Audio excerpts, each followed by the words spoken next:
On Thursday, Freedom House published its annual report on Albania called Nations in Transit. Now, this provides an overview into the situation of democracy, governance, the rule of law, media freedom, crime, institutional functioning, everything basically to do with society in Albania.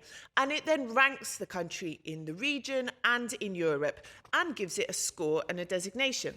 To find out more about all of this and just how Albania fared in the last 12 months, I'm joined by Alexandra Karppi, a research analyst covering the Western Balkans for Nations in Transit, to find out more about the report and, more importantly, what it means for people in Albania. Alexandra, welcome to Inside Albania, and thank you for joining us online today. Thank you so much for having me. Now, the report this year, based on the last 12 months, is pretty hefty. There's some quite serious commentary in there. It's quite somber reading. You know, when you finish reading it, you think, oh God, you know, is it really that bad? Now, from what I understand, Albania didn't improve over the last 12 months, but it also hasn't gone backwards. Can you give me an overview on the last 12 months and also how it's changed or not changed when compared to the year before? Sure, absolutely. First, maybe it's best to just step back briefly and share some of the main findings from the report and how Albania sort of sits within that. So this year was the 20th consecutive year of overall decline in democratic governance in the entire region that we cover in the report. So a lot of bad news everywhere in the region, unfortunately. And think about that for a minute. 2 decades of declining democratic governance in the Europe and Eurasia region is going to have, of course, ramifications in all of our countries. We are now seeing the region split, as the title of the main report would suggest, into two opposing anti-democracy and pro-democracy blocs. Now, what this geopolitical moment means for countries like Albania that we consider quote unquote hybrid regimes, right? So countries that have characteristics of both democracies and autocracies. This means that increasingly governments are having to make a choice, right? Are they going to head in a more autocratic or in a more democratic direction? Albania was one of the few countries that seemed to sort of sit in two chairs a little bit, right? Hedge its bets there. It was not a quiet year, right? No score changes should imply that there was not a lot of action this year. On the one hand, in the beginning half of the year, of course, we had local elections last May, and this was a further consolidation of the ruling party's local hold.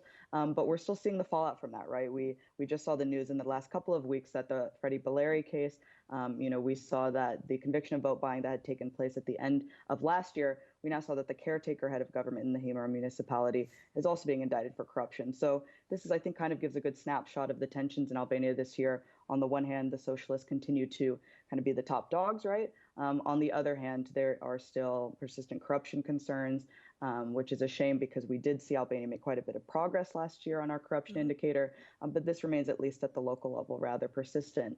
Now, zooming out back to the national level, which really, of course, in the fall at the end of the year took center stage, there continues to be, let's say, drama in the parliament. I mean, semi-disruptive protest type actions. Setting I know fire that you've covered. to things.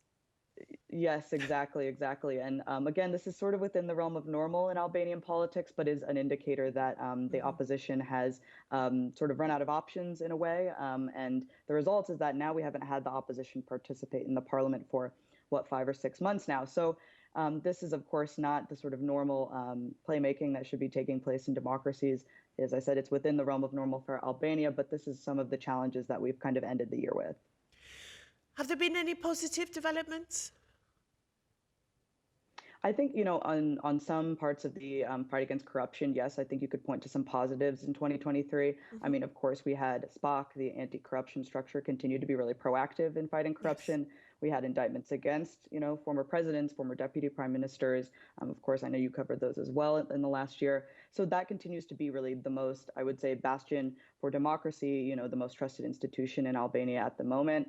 That is from the perspective of citizens. Of course, we have different politicians on both the opposition and ruling party side trading accusations about SPOC. So their work is becoming increasingly politicized, but they are still doing, I think, that really important work. So these are the positives I think we can point to. And again, to not see any declines in this geopolitical moment, right? And to continue to see, for the most part, democratic institutions being relatively resilient is a good sign as well. So it's a stagnation, really. It's things. There've been some things that were better, some things that haven't been very good. So we've sort of plateaued in a way. But how do we perform in the region, sort of amongst our neighbours? Yeah, Albania is on the slightly higher scoring end, but also sort of middle of the pack. It's often paired, of course, with North Macedonia. The EU processes are linked. So institutionally, they are quite similar, despite their political scenes being rather different. But all that being said, I think Albania, if you're looking at some of the success stories, right, that we've talked about in the field of corruption, actually, in some ways, is a leader in the region. That's not to say there is still not a long way to go. And again, I am increasingly worried about how Spock's work is being politicized, but in that realm, Albania actually performs quite well for the region. There are quite a bit of similarities as far as things I am worried about going into 2024. Increasingly looking at hostility against journalists. I know we just had this case with Edi Rama that, of course, the video was circulating where he had, placed his face, however you want to describe it, had sort of lurched out at a young journalist. So this was also a trend in 2023 that I am watching very closely into 2024. So this is, kind of the broader picture in the region as well. It is an increasingly difficult time, but I think Albania, for the most part, actually has some strengths to point to in the corruption sector, at least. And this year, I mean, at the beginning of 2024, the opposition, the fragmenting of the opposition, the infighting, then the fighting in parliament, this was a huge issue in 2023. But now they've come to some sort of agreement to collaborate and work together in the last few weeks. They've been managing to actually pass things through parliament. Maybe this is going to improve, maybe it will continue, maybe it won't. They're establishing a ministry sort of against corruption as well. I mean, have you followed what's been happening this year? Are you hopeful things might pick up a bit? Yeah, that's right. And I have been following it. I mean, I think it's still a little bit too soon to say, right? What we know about this region and about Albania is Anything could these happen. kinds of deals. Yeah, anything could happen in these kinds of deals. What is actually given up is sometimes not immediately clear. And again, with both parties being very critical in the fight against corruption right now, I would just be really careful to make sure that the independence of the anti-corruption bodies, this new ministry, if it comes to fruition, right, is really a priority, because ultimately we need those kinds of independent oversight bodies.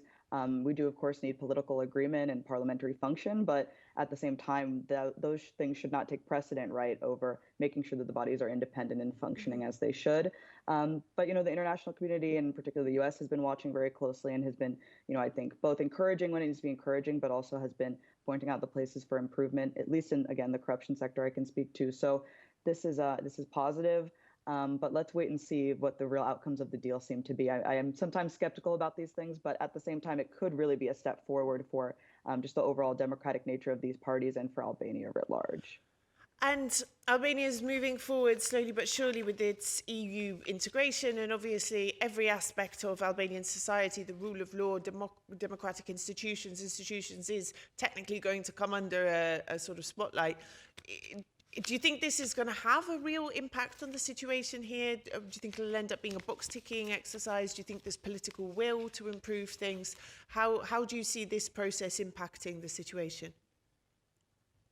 Yeah, it's a good question. I mean, first, what is unique about Albania, which I'm sure has been said before, but bears repeating, is that, EU integration or really future membership is extremely popular. I mean, something in the 80s, 90s when you look at public polling, which is an anomaly in this region and frankly an anomaly when you look at current member states. So there is at least public will, right? Public support. There's a vibrant civil society that has been working on these processes now for years. So there's a lot of local demand working in Albania's favor. It is, of course, always a question of political will, right? And are different officials and the parties willing to cooperate to make those difficult reform processes happen? And this is we've seen, I think, a bit of a one step forward, two step back in Albania traditionally. I'd love to see that continue into 2024 and be continually moving forward progress. But yes, the rule of law challenges are distinct and are going to be a challenge.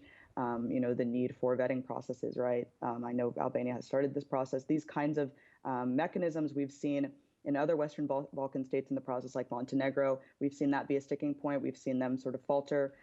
So, avoiding some of those pitfalls in the rule of law sector is going to be really important to keep Albania moving. But ultimately the possible gains are significant, right? Could be a huge boon for institutional democracy in the country. So I'm hopeful. I'm cautiously hopeful. We'll see. I wanted to ask as well about civil society organisations. There was a note in the report that there's a lack of consultation on the part of the government with civil society organisations, little willingness from Parliament to engage with them or accept suggestions. Why is this situation so bad? Why does Parliament and all politicians in general not really want to engage with civil society? Yeah, it's a complicated question. I think, to be honest, I think there's a couple of different factors at play. First, a lot of governments in this region, in the Western Balkans, struggle, I think, to see civil society as real partners. Part of that may be a historical kind of, question, right? I think it's difficult sometimes to recognize the expertise that the civil society has, and it's significant, but it's hard to not hear that as criticism. I think that's sometimes the drawback we see in this region, and certainly seems to be part of the rhetoric in Albania. But it doesn't help that we have, on even sort of further, taking things a step further, we have this community being scapegoated in a sense, and also being deemed foreign agents and the like elsewhere in the region. We've seen sort of undercurrents of that rhetorically in Albania. Luckily, we haven't seen any real legislative efforts as we've seen in neighboring countries, but there certainly is a spillover effect, right? When you think about it from the perspective of politicians, if you don't see civil society as partners and you rather see them as critics, just like any critics, you might look for ways to kind of sidestep the criticism. And this is, we see it again in the media sector, as I've mentioned, unfortunately. So it is something I am worried about and I'm watching. But on the other hand, I haven't seen any real legal efforts to curtail the civic sector. And that's really important. Ultimately, they still have some operating space. They still have financial challenges, which is true, frankly, everywhere, not just in the Western Balkans and not just in Albania. But, it's a difficult question to, how you get governments to see them as partners. This takes a very, very long time, right? A very, very long time. The EU process can help with that because there has to be a level of collaboration, but it's a slow go. It takes some time. Now, in terms of the reports, when these reports, it could be Transparency International, it could be Reporters Without Borders, as soon as they're published, the opposition and the critical media, and, they go, oh, look at this, it's really bad, this government did this, they didn't do this. The government goes, well, actually, it was like that when we took over, it was your fault. And they say, oh, the report's not accurate, it's too negative, blah, blah, blah. And they just tend to fight over trading blame over who did what, who was responsible for what, etc., rather than the actual sort of salient points. How do you wish that the governments in these countries would accept these reports? What is the aim of them? How do you want them to deal with the information inside them? Yeah, that's a great question, and thank you for that, because you are right. You've described accurately what happens in our day to day. And on the other hand, if they have a score improvement, suddenly, they're the best performing government, their cabinet they've ever had. So it does go both ways. Look, I mean, ultimately, our report does provide some sort of, let's say, fodder for technical recommendations for reform. It's not deeply, deeply technical, obviously. It has to be high level by the nature of it. But it should pinpoint, I would say, vulnerabilities for democracy, right? So it pinpoints not only trends that we should be concerned about as far as the performance of particular politicians or governments. It's not really what we measure ultimately. We're measuring the strength of institutions, right? So it's looking at what institutions maybe need shoring up, where we need to be looking at greater efficacy or greater independence and those kinds of measures. And keep in mind, too, it can be a comparative tool. So, and I know that I'm sure that's very difficult to receive by governments, but it could be, oh, okay, Montenegro is performing well in this area. Perhaps there is something to be learned there. Perhaps there are some different models we can take from there. And maybe there are relationships that could be built in the region that are, positively oriented towards institutional reform. So, as much as nation transit, it can sometimes be seen as an academic tool. It also can, I think, really be a starting point for discussion in the region about what institutional change can really look like and how we do go about rebuilding democracy, given the fact that all countries in this broader region are struggling now for, again, 2 decades of declining institutional governance. So, there's a lot to be learned here, I think, if politicians can be open-minded. I like that what you said about the regional sort of impact it could have, to sort of stoke a bit of healthy competition between countries to get to the top rather than the bottom, which is what seems to have happened over recent years. Alexandra, Yes. Thank you very much for your time and for explaining this report to us. Let's hope that the positive-ish developments we've seen in 2024 will continue, and hopefully we can have this conversation with a few more positives to report in a year's time. Hopefully, yes. Thank you so much, Alice. Thank you. Bye-bye.